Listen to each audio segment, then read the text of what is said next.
So bakit ka nag-front row? Nasagot ko na yun. Actually, nung simula, hindi ko alam ba't ako nag-join. Hindi ko rin alam na gagawin ko to. Una kasi na-invite lang naman ako, sabi sa akin na extra income. Syempre nakita ko yung kagandahan ng business. Para at least maramdaman ng pamilya ko yung masayang buhay. Gusto ko may mapatunayan sa sarili ko, sa parents ko, sa mga tao. Akala ko kasi wala namang mangyayari sa akin eh. Honestly, hindi ko talaga alam kung totoo siya or hindi. Hindi naman ako nagandahan talaga nung sa simula eh. Nainggit lang siguro ako sa kanila kasi they were getting the things that I always dreamed of. Credible yung mga may-ari. Pangalawa, lahat ng maganda sa isang ganito klase negosyo, kinuha na nila. And pangatlo, we're more than members, we're like brothers and sisters in the front row. Unang-una, ang laki ng pwede kong kitain. Nakita ko yung chance na hindi ko mahanap sa labas. Naging empleyado ako, 3 taon, wala naman nangyari. Nag-work na rin kasi ako dati sa Mitsubishi, ahente ako ng kotse. So, mahirap kasi benta ka ng benta, pero yung income mo maliit. Hindi mo nakukuha yung mga pangarap mo. Dito nagising ako, sabi ko lahat ng tao pala may chance.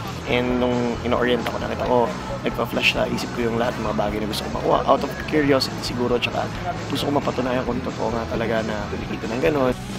Sabi ko nga, hindi mo naman malalaman yan kung gaano pa yung kaganda kung di mo susubukan. Parang pagkain, sabi nga nila barbecue, bigyan kitang barbecue, hindi mo malaman kung gaano kasarap pag di mo titikman. Pero dito pagka ginawa mo to, ibang klase reward din. Dito sa front row, marami akong natututunan. Katulad yan, paunti-unti na susuportahan ko na sarili ko, tulungan ko yung magulang ko, nagagawa ko na yung mga bagay na gusto kong gawin, which is alam ko maraming tao hindi na-experience yun eh, hindi nagagawa. Katulad ko dito sa front row, na-enjoy ko yung buhay ko. God bless, dumating sa akin yung front row kasi tinupad niya lahat ng mga pangarap ko para sa pamilya ko. Who would think na yung simpleng taga-Tondo, may mga bahay na ngayon, yung simpleng nagma-McDonald's boy ngayon, marami ng negosyo. Totoo nga, even ako na-experience ko siya right now. So, ganun pala siya kaganda. At my young age, hindi ko akalain na makukuha ko siya unti-unti. Kaya ako ginagawa front row para makuha pangarap ko, makatulong sa magulang ko, sa pamilya ko, sa ibang tao, na never kong naisip na mangyayari sa akin. Hindi mapaliwanag kung anong feeling pa nag-front row eh. Kumikita ka na malaki at the same time you're helping other people to reach their own dreams. So parang ang sarap lang ng feeling na nakakatulong ka pa sa sarili mo. Goal mo na is bumago ng buhay ng tao eh. Hindi mo magagawa yun sa pagiging empleyado. Hindi mo yun magagawa sa normal na buhay. Hindi lang ikaw yung mayaman, hindi lang ikaw yung nakakuha ng pangarap. At ang masarap niyan, kasama ko yung mga tao din na katulad ko. Hindi naman kasi lahat ng tao nakakakita ng ganitong opportunity eh.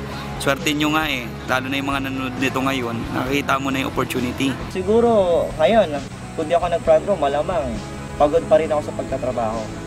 So malamang hanggang ngayon, hindi ko pa mabigyan ng magandang buhay yung pamilya ko. Siguro, nurse na nagtatrabaho sa abroad. Kung walang front row ngayon, malamang nasa abroad na ako. Siguro nasa London ako. Tingin ko ang buhay ko ngayon, empleyado. Pagka-graduate, magtatrabaho sa isang kumpanya, empleyado, walang sure na success. So, kaya napaka-thankful ako na nakita ko to at sinubukan ko talaga siya. Now I'm inspiring other people na kunin yung pangarap nila at walang kahit sinong tao na magsasabi sa kanila na hindi nila kaya. Isa lang tong oportunidad na pwedeng magbago buhay ninyo at posible yun dahil nangyari yun sa akin. Siguro yung mga kwento namin mananatiling kwento or naririnig mo lang sa amin. Not unless susubukan mo siya kasi ako yun yung naging reason ko nun, subukan ko. Kaya nangyari sa akin. So sa akin masasuggest ko kung sino man yung nanonood dito right now and gusto yung masubukan ng front row, subukan nyo na, huwag nyo na patagalin. Grab the opportunity habang lalo na pag nandyan na sa harap mo. Kasi hindi mo alam, ang opportunity hindi lang naman para sa amin eh. Hindi lang para sa iyo, para sa lahat ng tao. Nasa tao lang talaga kung sino yung kukuha o hindi. Para sa akin, si God ang nagdala din sa akin sa front row. Na para sa akin, ako, bine-bless ako ngayon para maging blessed din sa ibang tao. Sabi nga nila, di ba, ang success is hindi yung may pera ka na, successful ka na. Ang success is ikaw successful, yes, nagawa mo. Pero at the same time, marami ring naging successful dahil sa Ay, ito pala yung pinakamasarap na nag-experience ko. Pumunta ko na ibang bansa para hindi magtrabaho. Punta ko na ibang bansa para magbakasyon. Yun yung masarap. Kung malupit doon, sagot pa ng kumpanya. Diba? So kung ako, ito yung pinaka-the best experience ko na pagiging part ng front row. And I know hindi pa to yung huli. Magsisimula ko lang.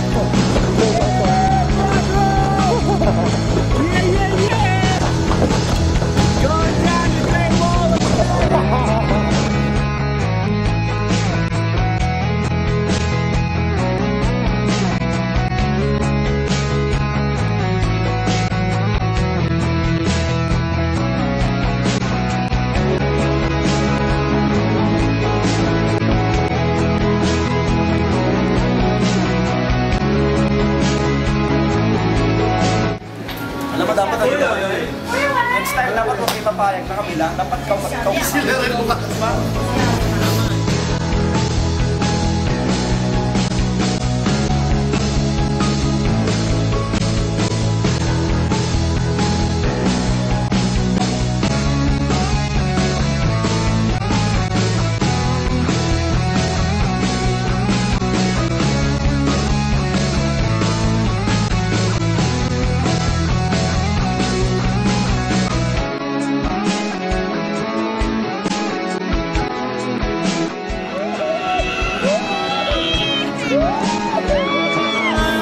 Sa inyo gawin ninyo, kung nagawa ko, paano naman?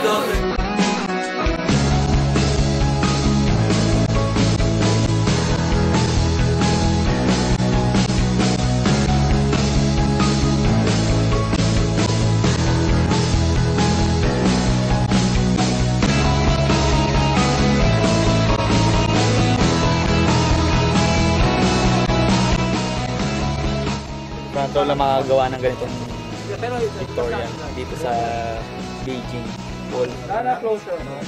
Great Wall of China.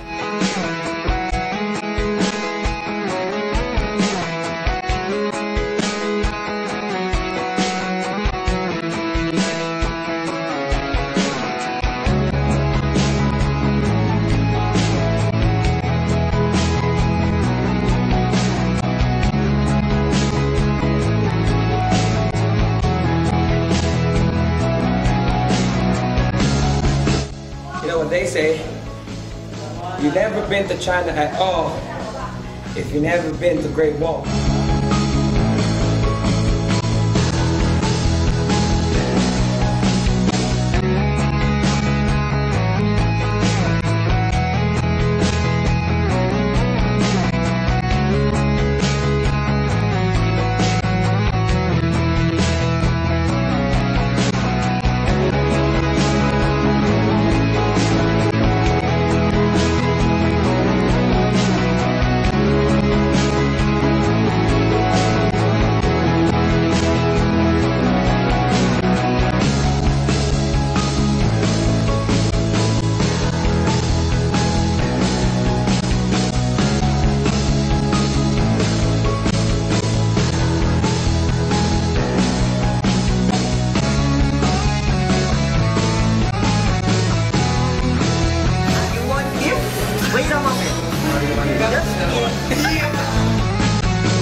para magkasama naman tayo next time.